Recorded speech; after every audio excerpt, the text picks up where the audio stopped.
Friends, welcome to traditional food kitchen. இன்றைக்கி நம்ம கிச்சனில் ரோட்டுக்கடை டேஸ்ட்டில் முட்டை பொடி மாஸ் தான் நம்ம செய்ய போகிறோம். எப்படி செய்யலான்னு பார்க்கலாம் வாங்க. இப்போ ஒரு பேன் வச்சுருக்கேன். அதில் 2 டீஸ்பூன் அளவுக்கு எண்ணெய். இப்போ எண்ணெய் சூடானோன்னு ஒரு 10 பல் பூண்டு பொடியாக நறுக்கி வச்சுருக்கேன், அதை சேர்த்துடலாம். பூண்டு கொஞ்சம் நல்லா பச்சை வாசனை போகிற அளவுக்கு நல்லா அந்த மாதிரி வறுத்து விட்டுறலாம்.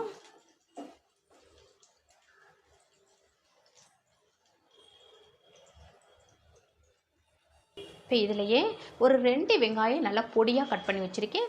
வெங்காயம் பெருசு பெருசாக இல்லாமல் நல்லா பொடியாக கட் பண்ணிக்கோங்க, அப்போ தான் நல்லாயிருக்கும். இப்போ இதில் சேர்த்துடலாம். வெங்காயம் சீக்கிரமாக வதங்கிறதுக்கு கொஞ்சமாக உப்பு. இப்போ வெங்காயம் நல்லா வதக்கி விட்டுறலாம். வெங்காயம் ஓரளவுக்கு கண்ணாடி பதம் வர்ற அளவுக்கு வதக்கி விட்டுக்கலாம். இப்போ இது கூடவே பொடியாக நறுக்கின கருவேப்பிலை,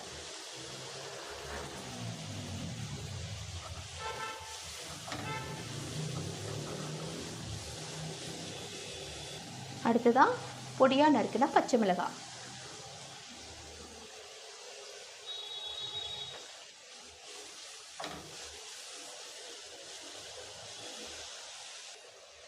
பொடியாக நறுக்கின தக்காளி, எல்லாத்தையும் சேர்த்து நல்லா வதக்கி விட்டுறலாம்.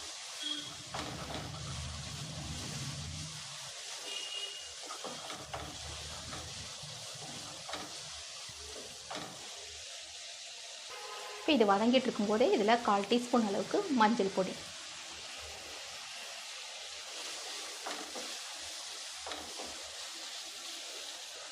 தக்காளியெல்லாம் ரொம்ப வதங்கணும் அப்படின்ற அவசியம் இல்லை.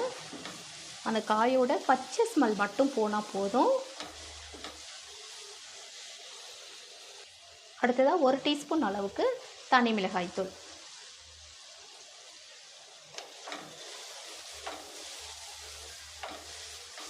காரத்துக்கு தகுந்த மாதிரி நம்ம சேர்த்துக்கலாம். மிளகாய் தூள் ஏன்னா நம்ம பச்சை மிளகாயும் சேர்த்துருக்கோம் இல்லையா.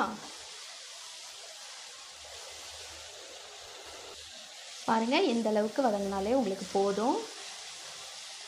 இப்போ நம்ம முட்டையை சேர்த்துடலாம். இப்போ முட்டையை ஒன்று ஒன்றா உடச்சி சேர்த்துடலாம். இந்த மாதிரி பவுலில் நீங்கள் உடச்சி அதுக்கு பிறகு சேருங்க. அப்போ தான் நேரடியாக இதிலையே சேர்த்துட்டிங்க, பாத்திரத்துலையே, அதாவது வதக்கிற பாத்திரத்துலேயே சேர்த்துட்டிங்க அப்படின்னா கெட்டுப்போன முட்டையாக இருந்தால் எல்லாமே வேஸ்ட் ஆகிடும்.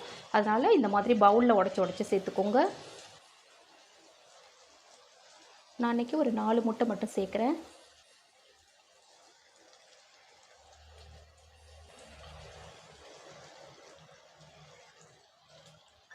இப்போ இதை அப்படியே மிக்ஸ் பண்ணி விட்டுற வேண்டிய தான். அப்போ தான் உங்களுக்கு இந்த தக்காளி, வெங்காயம், முட்டை எல்லாம் நல்லா மிக்ஸ் ஆகும். அதனால் உடனேயே நம்ம இதை மிக்ஸ் பண்ணி விட்டுறணும்.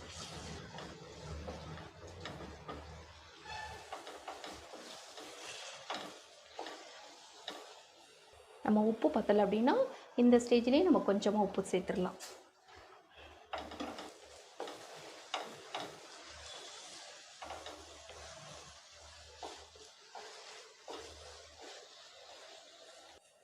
பாருங்கள், நல்லா முட்டை நல்லா வறுபட்டுருச்சு. இந்த மாதிரி நல்லா உதிரியாக நல்லா வறுபட்டதுக்கு பிறகு இதில் 1 டீஸ்பூன் அளவுக்கு சிக்கன் மசாலா சேர்த்துக்கோங்க. இப்போ இதை நல்லா கலந்து விட்டுறலாம். நீங்கள் அந்த ரோட்டுக்கடை பொடி மாஸ் மாதிரியே உங்களுக்கு டேஸ்ட் வரணும் அப்படின்னா 1 டீஸ்பூன் அளவுக்கு சிக்கன் மசாலா சேர்த்துக்கோங்க, ரொம்ப டேஸ்டியாக இருக்கும். இப்போ நல்லா கலந்து விட்டாச்சு. அடுத்ததாக இதில் நறுக்கிய கொத்தமல்லி சேர்த்துக்கோங்க.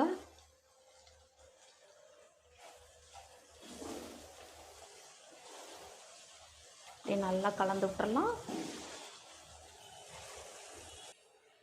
பாருங்கள், இப்போ ஸ்டவ் ஆஃப் பண்ணிடலாம். பாருங்கள், பொடி மாஸ் சூப்பராக ரெடி ஆகிடுச்சு.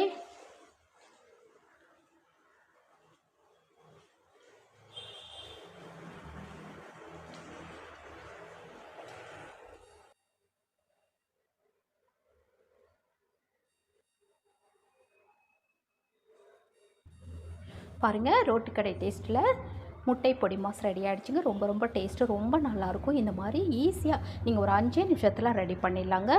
சைட் டிஷ்ஷுக்கு ரொம்ப சூப்பராக இருக்கும். எல்லா சாதத்துக்கும் ரொம்ப சூப்பராக இருக்கும். இந்த மாதிரி ஒரு தடவை ட்ரை பண்ணி பாருங்கள். நான் செய்த இந்த வீடியோ உங்களுக்கு பிடிச்சிருந்ததுன்னா மறக்காம உங்கள் ஃப்ரெண்ட்ஸ் ரிலேட்டிவ்